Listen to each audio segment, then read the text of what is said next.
आप शेयर बाजार के खेल में अगर आप शेयर बाजार के खेल में भारतीय बनना चाहते हैं, इसमें खूब पैसा कमाना चाहते हैं, तो इसमें मैं आपको 8 टिप्स बताऊंगा और इसके साथ ही मैं आपको बताऊंगा कैसे जो सक्सेसफुल लोग होते हैं, जो फेलियर्स का सामना कर लेते हैं, तो उनके लिए जो प्लान बी है उनको कैसे, उनका प्लान बी क्या होना चाहिए, तो उसको कैसे बनाए, प्लान बी के बारे में पूरी डिटेल। अगर आपको ऐसी नॉलेजेबल इन्फॉर्मेशन वीडियो देखनी है तो इस चैनल को सब्सक्राइब करके बेल आइकन को दबा दीजिए।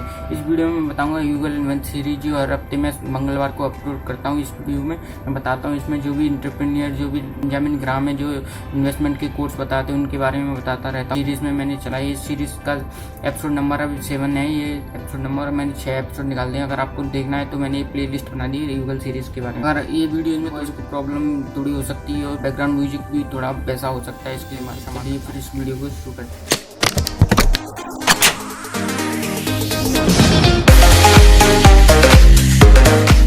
पहला है आपको जो इंटेलिजेंट इन्वेस्टर से उन्होंने कोट कहा है बेंजामिन ग्राहम ने कि किसी भी नए ऑफर से सावधान रहना चाहिए। अगर आपको कोई सावधान रहना चाहिए तो इसमें पैसा लगाने से पहले अच्छी तरह से जांच करनी चाहिए। इससे 2 कारण है, पहला इसमें सेल्समैनशिप होती है, दूसरी सही तस्वीर आ जाती है इससे। दूसरा है इसके फेवरेबल मार्केट कंडीशन में आते हैं। इसका मतलब है कि मार्केट कंपनी के लिए अधिक फेवरेबल है जबकि निवेशकों के लिए कई इंटेलिजेंट इन्वेस्टर। उसमें मैं बताऊं जो आपको पता नहीं होगा कि अगर आपने अपनी बीमा पॉलिसी पर भी ले सकते हैं लोन, तो उसका पर्सनल लोन बीमा पॉलिसी पर भी लोन ले सकते हैं जो भी पर्सनल लोन से भी सस्ता है। तो आप अपने जीवन बीमा पॉलिसी पर भी लोन दे सकते हैं। इस तरह के लोन पर पर्सनल लोन की तुलना में कम ब्याज लगता है। ये लोन एंडोर्समेंट पॉलिसी और मनी बैक पॉलिसी पर ही मिलता है, टर्म और यूलिप पर नहीं मिलता। टर्म और यूलिप पॉलिसी पर नहीं मिलता। ज़्यादातर बैंक और एनबीएफसी जैसी ऐसा लोन देती हैं। कुछ बीमा कंपनी भी अपनी पॉलिसी के अगेंस्ट लोन देती है। लोन की रकम पॉलिसी की सरेंडर वैल्यू पर निर्भर करती है। तो जो आपकी जो बीमा पॉलिसी है उस पर भी लोन दे सकते हैं जो पर्सनल लोन से भी सस्ता मिलता है। इसमें जो टर्म और यूलिप पर लोन नहीं दे सकते, लेकिन जो ज़्यादातर बैंक और एनबीएफसी जो ऐसे लोन दे सकती हैं। तो इसमें मैं बताऊंगा आपको इन्वेस्टोमीटर, जो अगर आपने 2 साल पहले लगाया होता पैसा तो आपका इतना होता। तो अगर आपने अदानी ग्रीन एनर्जी का लगाया होता आपका 1 लाख रुपए, तो आज होता है 7,47,560। दूसरी में अगर GMR इंफ्रा में लगाया होता तो 1 लाख होता 1,42,520। और HAL में लगाया होता 1 लाख तो 1,0640 रुपये। और BEL में लगाया होता तो 1 लाख का होता, जिसमें थोड़ा घाटा हो गया है। BEM में और सीमेंस में इसमें 86,800 मिलता BEL में, और सीमेंस में 88,540 में थोड़ा घाटा हो गया। लेकिन इसमें सबसे ज़्यादा रिटर्न दिया है अदानी ग्रीन एनर्जी ने। तो अब मैं बताऊं आपको इन्वेस्टमेंट टिप्स। अगर आपको शेयर बाजार के खेल में महारथी बनना है इसमें, तो आपको कौन सी रणनीति अपनानी। पहली टिप्स वो है, अगर आप कोई भी कंपनी में निवेश करें तो उस कंपनी की अगर आपको समझ नहीं है तो उसमें कभी भी निवेश ना करें। जैसे यार निवेश का पहला और बेसिक नियम है जिसे हर एक जो इन्वेस्टर होते हैं उनको फॉलो करना चाहिए। जिससे हर एक आदमी उसकी मिल लगी रहती है कि वो एक कंपनी में पैसा लगाए, तो वो एक कंपनी में अगर 1 साल लगाया तो उसने चाहता है कि उसका पैसा हो डबल हो, ट्रिपल हो, ऐसा ही चाहता है। कम से कम कंपनी के बिजनेस को बेसिक समझ सके, जैसे कंपनी क्या करती है, उसकी जो भी एक्टिविटीज है उनको कंट्रोल करना चाहिए। जो इन्वेस्टर वॉरेन बफेट कहते हैं कि जो भी आपको कोई किसी भी कंपनी में इन्वेस्ट करें तो उस पूरी कंपनी की जांच कर लें, पूरी जो भी एनालाइज कर लें। तो दूसरा पॉइंट है वो है अपने निवेश के साथ जो भी आपकी इमोशनल फीलिंग है उनको लगाम ना रखें। जो भी इमोशनल है कि अगर मेरे ये कोई रिश्तेदार की कंपनी तो मैं इसमें पैसा लगा, ये नहीं, ऐसा नहीं करें। तो जब सबसे खराब निवेश वो है जो अब आप अपने इमोशनल के ऊपर इन पर निवेश कर देते हैं। तो कभी भी अपने जो इमोशनल जो फीलिंग है उनके ऊपर कभी भी निवेश नहीं करना चाहिए, क्योंकि ये आपका पैसा है जो आपने मेहनत से कमाया। अगर आपने कोई भी ऐसे बिना कहे कोई ने कह दिया कि इस कंपनी में लगा दे बिना सोचे समझे और आपने लगा दी, तो आपका पैसा भी डूब सकता है। तो ये दूसरा पॉइंट था। तीसरा पॉइंट मेरा है अपने निवेश के सिद्धांत पर अड़िग रहें। जो भी आपका निवेश का सिद्धांत है, अगर मुझे इतना पैसा कमाना है, कोई गोल है मेरा इतना कमाना है, तो इस पर अड़िग रहें। ये नहीं कि मुझे नहीं करना, मुझे ये गोल नहीं अचीव करना, ऐसे मैंने 1 साल कर लिया। अपने सिद्धांत पर अड़े रहे, अपने गोल पर। पॉइंट है वो है पोर्टफोलियो में संतुलित विविधता बनाए रखें। जो भी पोर्टफोलियो आपका उसमें जो भी संतुलित बनाए रखें उसके लिए अक्सर हम देखते हैं कि निवेशक या तो अपनी पोर्टफोलियो में विविधता नहीं रखते या फिर अत्यधिक जता कर लेते हैं, जबकि इन दोनों के बीच संतुलन रखना चाहिए। इनमें जो बराबर जो बैलेंस बनाए रखना चाहिए इसमें। तो इसमें पोर्टफोलियो में बताया, मैं फिफ्थ पॉइंट पाता हूँ वो है दूसरे के पोर्टफोलियो को आंख बंद कर फॉलो ना करें। जो भी दूसरे की पोर्टफोलियो है उसका अच्छा रिटर्न दे रहा है, जो भी पोर्टफोलियो बता रहे हैं तो उसमें अच्छा रिटर्न देने लगा है तो उसमें आंख बंद कर फॉलो ना करें। उनको बताऊँ कि अपनी दूसरे की पोर्टफोलियो पर आंख बंद कर भरोसा ना करें, क्योंकि अगर आपने देखा कि उस कंपनी का पोर्टफोलियो बढ़िया है, शुरू में तो रिटर्न अच्छी दे रहा है, लेकिन आपने उसकी जाँच नहीं करी, उसका पोर्टफोलियो में थोड़ी गिरावट आ रही है, उसमें कंपनी में आपने जो अपने पैसे लगा दे तो आपके पैसे के पता नहीं डूब जाए, कि अगर आपकी कोई कंपनी ऐसी जो भी भाग के चली जाए तो उसकी पूरी डिटेल में एनालाइज कर लीजिए, उसके सब जो भी रिकॉर्ड है उनको देख लीजिए। है घाटा उठाने से नहीं डरें, ये कोई बड़ी बात, मतलब आपको रिस्क लेना चाहिए, क्योंकि शेयर मार्केट का मतलब ही है शेयर रिस्क लेना। अगर आप कोई भी कंपनी में रिस्क ले रहे हैं, पैसा डाल रहे हैं, तो उसमें रिस्क तो थोड़ा बहुत लेना पड़ेगा कि आपका पैसा डूबेगा कि नहीं डूबेगा। लेकिन ये मैं नहीं कह रहा कि आंख बंद करके आप पैसा डाल दीजिए, मैं कह रहा हूँ कि आप अपनी जो भी कंपनी में पैसा डालना चाहती हैं उस कंपनी में पूरी जांच करके देख लीजिए, लेकिन थोड़ा आपको रिस्क लेना पड़ेगा, क्योंकि क्या पता उस कंपनी में थोड़ी जो मार्केट के हिसाब से ज़्यादा मंदी आ गई तो कंपनी डाउन में जा। तो यही है। अब मैं अपने 7th पॉइंट पर आता हूँ, वो है अच्छा प्रदर्शन करने वाले स्टॉक का पीछा न करें। जो भी आपका जो भी स्टॉक में आपने कोई भी चुना है आप, क्योंकि जो भी बाजार में हजारों शेयर मौजूद हो, आपको खरीद नहीं सकते, क्योंकि बाजार में हमेशा कम से कम कुछ ऐसे शेयर होंगे जो आपको शेयर से ज्यादा रिटर्न देंगे। ये आपकी पेशेवर निवेशकों के साथ भी ऐसा होता है। जो इन्वेस्टर होती हैं वो शेयर के पीछे नहीं है, लेकिन उनके साथ वो रिटर्न्स भी खूब सारा रिटर्न्स मिल जाए, तो उसका जो अच्छे प्रदर्शन दे रहे हैं उनके स्टॉक के पीछे मत भागिए, उनके पीछे के एनालाइज देख लीजिए, उनके बारे में जो कंपनी की वैल्यूएशन कितनी थी, मार्केट वैल्यूएशन। अपनी मैं 8 पॉइंट पर आता हूँ, वो है निवेश के पोर्टफोलियो की नियमित समीक्षा करते रहें। जो भी पोर्टफोलियो उसका लाभ उन कारोबारों को प्रभावित कर सकते हैं जिनमें आपने पैसा लगाया है, इसलिए समय समय पर आपको अपने निवेश के पोर्टफोलियो की समीक्षा करनी चाहिए या निवेश को संतुलित बनाना। आपको बताया कि शेयर मार्केट में अगर आप अच्छा बनना है, कि आप महारथी बनना है, तो किन 8 टिप्स को फॉलो करना चाहिए, इसको डिटेल में आपको समझना चाहिए, जो मैंने भी इस 8 टिप्स को बताया। तो अपनी मैं दूसरे पॉइंट पर आता हूँ, वो है इन्वेस्टमेंट टिप्स। पहला पॉइंट था, दूसरा पॉइंट पे आता हूँ मैं अपनी दूसरे पॉइंट पर आता हूँ। अगर आपके पास प्लान भी है सक्सेसफुल, अगर आपके पास प्लान नहीं खत्म हो गया तो आपके पास प्लान भी होना। कुछ नामी स्टार्टअप्स को उनके प्लान भी नहीं पहुंचाया कामयाब, जो करने में प्लानिंग की अहम भूमिका होती है। इस प्लान जो भी आपकी संभावना है, आपकी जो भी आपका बिजनेस प्लान बहुत अच्छा है होगा, लेकिन इसके बावजूद यह जरूरी नहीं कि वह सफल हो। आखिर ब्लूमबर्ग की एक रिपोर्ट के अनुसार, जो ब्लूमबर्ग है, आपका अपना बिजनेस शुरू करने वाले हर 10 में से 18 महीनों में ही विफल हो जाती है। यह एक बहुत बड़ी आंकड़ा है, लेकिन बहुत कम एंटरप्रेन्योरशिप पद्धति असल में आपके ओरिजिनल प्लान के मुख्य सफलता नहीं आ सकती, क्योंकि उसमें टाइम लगता है सफलता। किसी भी चीज़ को अगर आप प्रॉब्लम सॉल्विंग प्रोडक्ट है तो आपको सफलता मिलेगी, लेकिन उसके साथ ही आपको बहुत सारी प्लानिंग, जो भी मार्केटिंग स्ट्रेटेजीज, इन सभी को अप्लाई करना चाहिए। इसके लिए मैं आपको 4 एग्जाम्पल देता हूँ जो उन्होंने प्लान बी के अनुसार वो केवल अपने फोकस को बढ़ा करने वाले स्टीफन चेन और चैड हर्ली व जावेद करीम मॉडर्न बिजनेस हिस्ट्री के साथ प्लान बी को अंजाम दे चुके हैं। इन्होंने 2005 में वीडियो डेटिंग बिजनेस की शुरुआत की, लेकिन 5 दिनों के बाद इस साइट पर एक भी वीडियो अपलोड नहीं किया गया। फाउंडर्स ने अपना फोकस बढ़ाने का फैसला किया। उन्होंने साइट पर यूजर्स को किसी भी प्रकार का वीडियो अपलोड करने की आज़ादी दे दी। इसकी शुरुआत उन्होंने खुद ही की। जब जावेद करीम ने अपना वीडियो अपलोड किया, इस आइडिया ने काम किया और केवल 18 महीने की यूट्यूब के हिस्से में 100 मिलियन व्यूज थे 18 महीने के बाद। उन्होंने क्या कहते एक वीडियो अपलोड किया था। उन्होंने सोचा था, क्योंकि हमारे जो भी देश में क्या है, तो पहले कोई भी वीडियो शेयरिंग वाला कोई ऐप नहीं था, तो उन्होंने ये यूट्यूब की स्थापना की थी। और दूसरा है वो है फ्लिकर व स्लेक, जो विफलता का नया आइडिया था। मल्टीप्लेयर गेम बनाने का सोचा जिसे लोग दूसरों से इंटरेक्ट करने के लिए खेलें। गेम नेवर स्टूडियोज ने देखा कि इस गेम का फोटो शेयरिंग फीचर बहुत पसंद किया गया है और यहीं से फोटो शेयरिंग एप्लीकेशन फ्लिकर को जन्म देने की सूझी। ऐसा ही एक और वाकया तब हुआ जब स्टूडियोज ने एक एक्टिव गेम प्ले तैयार किया और जो 4 वर्षों की डेवलपमेंट के बावजूद यूजर्स को आकर्षित करने में नाकाम रहा।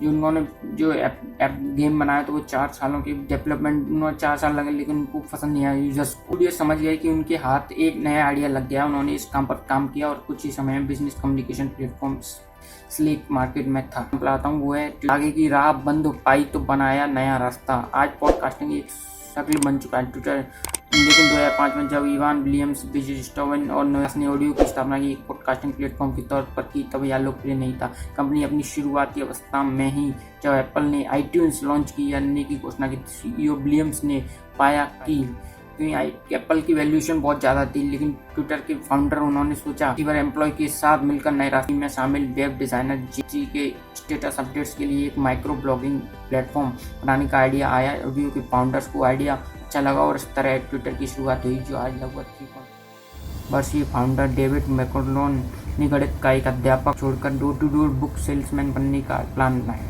लेकिन सफलता महिलाएं थी को उनकी बात सुनने पर अपने घर पर बनाए परफ्यूम का सैंपल देने का पर शुरू किया। इससे उन्होंने उन्हें सफलता तो मिली, लेकिन डेविड को एहसास हुआ कि उन महिलाओं की दिलचस्पी किताबों से अधिक परफ्यूम में थी। इसमें उन्होंने प्लान बी की शुरुआत की और जगह जाकर केवल परफ्यूम बेचने का काम शुरू किया। इतना सफल हुआ कि 1937 तक एवॉन अपने 30 पार्ट टाइम सेल्स एजेंट्स की सहायता से लाखों यूनिट्स की बिक्री कर चुकी है। तो प्लान भी आपके लिए कितना फायदेमंद है, उसके मैंने 4 एग्जाम्पल। तीसरे पॉइंट्स पर आता हूँ, वो इंटर्नशिप प्रोग्राम। इंटर्नशिप प्रोग्राम में अगर आपको जॉब्स करनी है तो IBPS ने 96 की पद की वैकेंसी निकालती है। इसमें ग्रुप 1 ऑफिसर स्केल 1, 2, 3 की और ग्रुप बी ऑफिसर असिस्टेंट मल्टीप्लस की 9600 पद निकाली है। 4624 पद है ऑफिसर स्केल 1 के, 3800 ऑफिसर स्केल के 10,158 और ऑफिसर स्केल के 156 पद थर्ड के। इसकी अगर लास्ट डेट 21 जुलाई है और आपको इसको भी भरना है तो लिंक डिस्क्रिप्शन में। पहले मैं दूसरी पे आता हूँ, IASI में इन पदों पर निकली भर्ती है। इंडियन स्टैटिस्टिकल इंस्टीट्यूट ने अलग अलग प्रोजेक्ट्स के लिए प्रोजेक्ट लिंक पर्सनल के 8 पदों पर भर्ती निकाली। इसमें लिए MASc, MTech, ME, MEI, MPhil, PhD degree धारकों के लिए उनके लिए जॉब्स निकली। इनकी लास्ट डेट 20 जुलाई। अगर इसको भी भरना है तो इसकी भी लिंक डिस्क्रिप्शन में है। मैं तीसरी जॉब्स पर आता हूँ, वो NCERT में 4 पद निकले। इनके लिए अगर लास्ट डेट है वो 3 अगस्त। अगर आप इसको भी भरना है तो लिंक डिस्क्रिप्शन में। मैं अपने फोर्थ पॉइंट पे आता हूँ, रिक्रूटमेंट सीक्रेट्स। अगर आपको एक एम्प्लॉय है ना तो उसके लिए आपको कुछ सीक्रेट्स बताने जा रहा हूँ जो 15 साल के अंदर रिक्रूटर्स के ऐसी पहलू के बारे में इंटरव्यू देने जाते हैं तो आपको इंटरव्यू पूछता है कि आपने इस कंपनी में क्यों ज्वाइन किया, आपको क्या अच्छी क्वालिटीज़ हैं, आप इस कंपनी में कितनी साल को कहाँ से कहाँ ले सकते हैं, पिछली कंपनी के बारे में। तो उसके लिए मैं बताऊँ आपको एम्प्लॉयर को आपको पसंद करना है ज़रूरी। वैसे तो ऐसा यही होता है कि किसी जॉब के लिए उसी व्यक्ति को चुना जाए जो सर्वश्रेष्ठ कैंडिडेट हो, लेकिन अंतिम फैसला 2 समान रूप से क्वालिफाइड कैंडिडेट पर आकर रुक जाए तो एम्प्लॉयर के उसे चुनने के अक्सर अधिक होते हैं जो उसे अधिक पसंद आया हो। इसलिए इंटरव्यू के दौरान इंटरव्यूअर्स के साथ घनिष्ठ होने का प्रसार करना उतना ही ज़रूरी है जितना आपकी स्किल्स वालों को पसंद है। मैं बताऊँ आपको 2 चीज़, कंपनी में ब्लैक लिस्ट होने से खास कंपनी में जॉब का सपना देखते हो तो अपने फर्स्ट इंप्रेशन अच्छा बनाना जरूरी है। लेकिन कुछ ऐसे काम है जिनके कारण आपको ब्लैक बोलना बिल्कुल भी नहीं है, जिससे आप ब्लैक लिस्ट में जा सकते हैं। अगर आपने कोई भी गलती की लिए झूठ बोला है तो उसके लिए आपको ब्लैक लिस्ट में ज़्यादा इससे बचें। दूसरा है मामूली सवाल जो है बड़े महत्वपूर्ण। कुछ ओपन एंडेड प्रश्न होते हैं जो मामूली दिखते हैं लेकिन उनके रिक्रूटर्स के लिए अंदाजा लगाते हैं कि उस जॉब कंपनी के लिए वह वर्क कल्चर में फिट बैठते हैं या नहीं।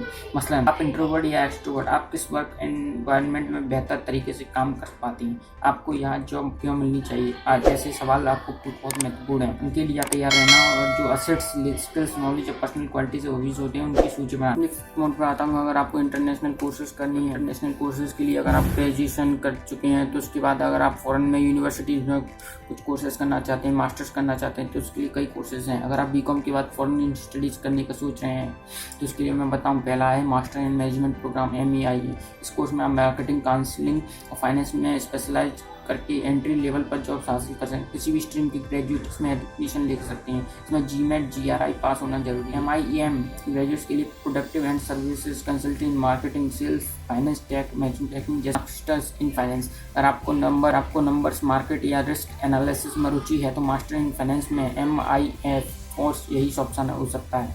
एडमिशन के लिए फाइनेंस, कॉमर्स या क्वांटिटेटिव विषय में बैचलर्स डिग्री के साथ फाइनेंस में 2 वर्ष के बाद आप इन्वेस्टमेंट बैंकिंग, काउंसलिंग, सेल्स व training, venture capital, private equity और फाइनेंशियल टेक्नोलॉजी के क्षेत्र में इन्वेस्टमेंट बैंकर जैसी जॉब पर करियर बना सकते हैं। तीसरा है वो है master in international business programme.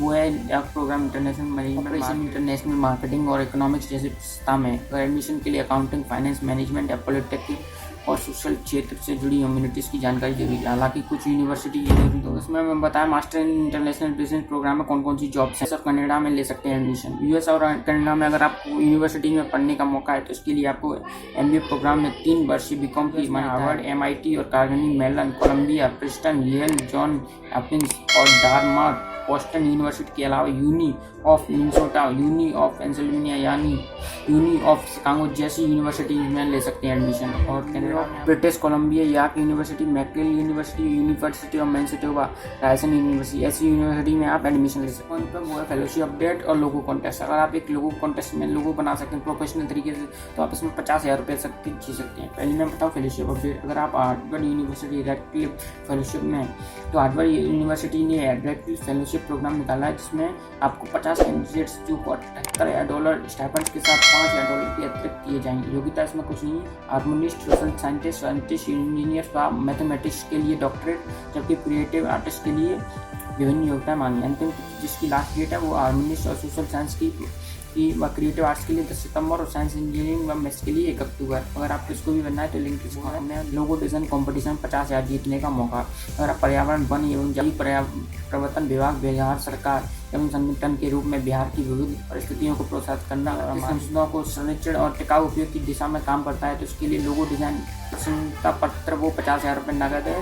और पर्यावरण, वन एवं जल विभाग की ओर से विजेता के प्रशंसा पत्र की भी है। इसकी लास्ट डेट है 31 जुलाई 2020 है। इसकी भी अगर आप इसकी भी मिलना है तो लिंक डिस्क्रिप्शन में। गूगल एंड इसमें मैंने थोड़े प्रॉब्लम आज की बैकग्राउंड म्यूजिक तो उसमें मैंने आपसे शुरू में माफ़ी मांग ली थी। अगर आपको ये वीडियो अच्छी लगे तो लाइक करें और हमारे चैनल को सब्सक्राइब करके बेल आइकन को दबाएं। इस वीडियो में, इस सीरीज़ में हमेशा मैं नए नए टॉपिक्स लेते रहता हूँ, तो थोड़ी जो पॉसिबल प्रॉब्लम आ जाती है और इसमें मैं बता रहा हूँ आपको, थोड़ी वीडियो प्रॉपर नहीं बन पाती है। अगर ऐसी में थोड़ी भी, मेरा नया चैनल है तो मैं बताता रहूँगा नई नई टिप्स और ट्रिक्स एंटरप्रेन्योर फाइनेंस से रिलेटेड। अगर आपको ऐसे नॉलेजेबल वीडियो देखनी है सब्सक्राइब करके बेल आइकन को दबा दीजिए। आपको ये वीडियो अच्छी लगे तो लाइक करें, दूसरों को बांटनी है तो शेयर करके और कोई सवाल या सुझाव कमेंट करें।